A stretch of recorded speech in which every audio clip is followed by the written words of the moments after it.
George Billing. Yes, sir. Thank you, Honorable Deputy Speaker, sir, for admitting this very important short duration discussion on the price rise that is affecting the people in the state, sir. So I do agree with the Honorable CM, sir, that a lot of concerns have been raised by members on various topics that we have discussed on the floor of this House in the past 2-3 days. In fact, sir, it would be in the interest of the people, sir, if the time also could be extended maybe till 5 or 6 o'clock also, if required, sir, to dispose of the businesses that have been listed, sir. But, sir, I think in the wisdom of the Honourable Speaker, we have been given extended time, but I think that time also is still limited. Sir, the economic interest of the people is of utmost importance when it comes to protecting their savings, their earnings, and ensuring that they can live a life that fulfills the needs of their families.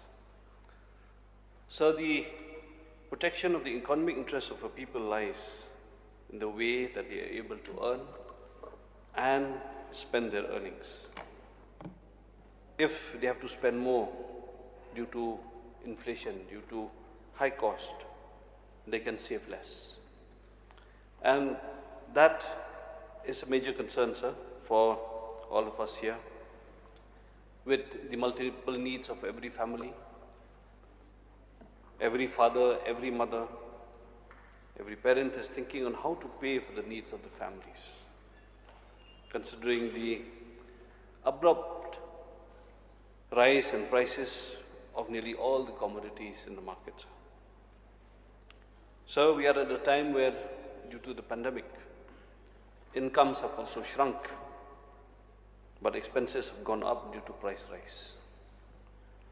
So all families are burdened with traveling costs, electricity bills, cost on the food items, fuel, water supply, especially in school and college fees, which has burdened them a lot. So the problem of skyrocketing prices of essential commodities has become a cause of great concern for the people of the state, sir. Just in the month of June, the price of all essential vegetables saw a whopping increase of 20 to 40 rupees per kilo. So the rise in the price of beef due to the shortage of supply has gone up to 600 rupees per kilo, therefore depriving of families on an item that they really relish. So the burden of price rise due to the imposition of GST on various items also led to the increase of at least 2 rupees per kilo on rice. On pulses, there's an increase of 4 to 5 rupees per kilo. And on the labeled and pre-packaged form of food items, 5% increase due to GST imposition. We are being taxed heavily on the food items that we have, sir. So, apart from the food items, we are seeing a lot of problems that has come because of the GST rates. We do not know as to what efforts the government has taken to take it up with the Government of India. We would like to know as to whether any kind of protest has been made in the GST Council on how the GST rates have affected, the GST rates on the food items have affected the households across the state and country, sir. So the rise in fuel prices definitely leads to the skyrocketing prices that we see in all commodities. Just recently, the state government has also increased the tax on petrol and diesel, which further burdens the citizens. Sir, with the rise on the petrol and diesel prices, we see that there is a huge rise in the cost of transportation. In addition to this, sir, as we are all dependent on road transport for the transportation of commodities from different parts of the country to the state, there is this hue and cry amongst the transporters that while plying from Guwahati to Shillong, they are burdened at every checkpost to pay illegally, and there is illegal collection along the highway from Guwahati to Shillong. When we sit with the transporters, sir, they tell us that they have to pay at least 7,000 to 8,000 rupees per vehicle, and this is added on to the cost of the consumers. Sir, the check gates, especially the district council check gates that have been put up illegally, which the government has also admitted and sent its letter to the district council on the illegal toll gates that have been put up across the state. But then no reply has come, no action has been seen on the ground, therefore further burdening the consumers with high costs. Sir,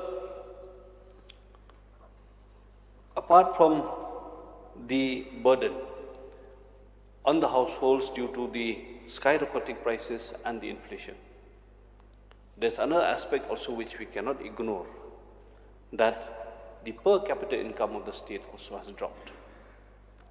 As per the National Statistical Office, in FY 21-22, there was a decline of 1.8% in the state's per capita income. So, sir, on one hand, the households are being burdened with high prices. On the other hand, the households have lesser income to spend. So we can imagine, sir, the burden on our households, on our citizens. Post-pandemic, the economy has been very grim, and this decline, I think we are one of the highest in the country in terms of the decline in the per capita income, just after Uttar Pradesh and other states. Sir, the drop in the per capita income also indicates unemployment. When we sit with our constituents and listen to the problems, sir, many youths, many elderly citizens, they come and complain that there is no wage employment. There is no daily wage employment. Just today, there was this start question which could not come up for disposal, sir, where the MGNRJ dues that has to be paid to these vendors across the state has touched 320 crores. And this is still pending for payment. Due to this, we can also see, sir, the effects of the huge pendency and the delayed payment, that this year the wage employment under MGNRJ also has come down. The percentage that actually has to be generated has come down drastically because most of the VCs are not taking up work. So therefore, sir, again, lesser income for the households, more burden. So one observation and also complaint that has come from contractors. Normally, sir, the class 2 and class 3 contractors belonging to the middle class families, they are one of the biggest contributors to the state's economy because they have local purchases, they also have local wage laborers, and the class 2 contractors and class 3 contractors that are engaged across all departments, they have been ignored due to less work. This is a concern, sir. Most of them, even though having been registered with the departments, but then there is no work. This is one key factor that usually drives the economy, sir, because the income goes directly to the middle class families, directly to the daily wage laborers, especially the locals, and local purchases in terms of materials. This concern I am flagging to draw the attention of the government, sir, because even though investments have come to the state for big projects, but mostly these projects are being handled by big companies. These projects are handled by class 1 contractors that rely on heavy machinery for the construction activities. But for the other activities that are labor driven and labor intensive through class 2 and class 3 registered contractors, that needs attention, sir, and it cannot be ignored. Considering this huge drop in the per capita income, sir, I think infusion of funds through these contributors of the economy, to the contractors that we have, the local contractors, they will be of great benefit, as the income and the resource will go directly to the households across the state, sir. Sir, the issue of price rise is complex. We understand that due to multiple factors, some may be beyond the powers of the state government to control. But effective measures can be put in. The corrupt practices, if they are there and complained by the people, they should be stopped.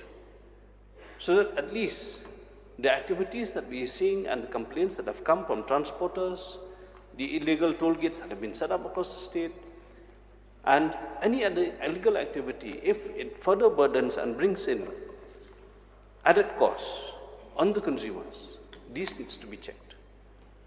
Apart from this, sir, the infusion of funds through the MGNRJ, which has been a great contributor to the state's economy and bringing in wage employment to the people in the rural areas, this needs to speed it up, so that at least, sir, this year, people will see employment at the village level. And this past 6 months, which has been very, very negative in terms of growth of the employment program, we should see that people are given enough support, so that whatever burden is coming to the increase in prices and inflation, we can at least support our families with better wage incomes and better avenues of livelihoods. So these are few of my opening remarks on this short duration discussion, sir. And perhaps I've drawn some attention of the government to the problems that are being faced by the people in the state, and we also are being burdened by this issue of price rise and inflation, sir. So with these few submissions, sir, I resume my seat.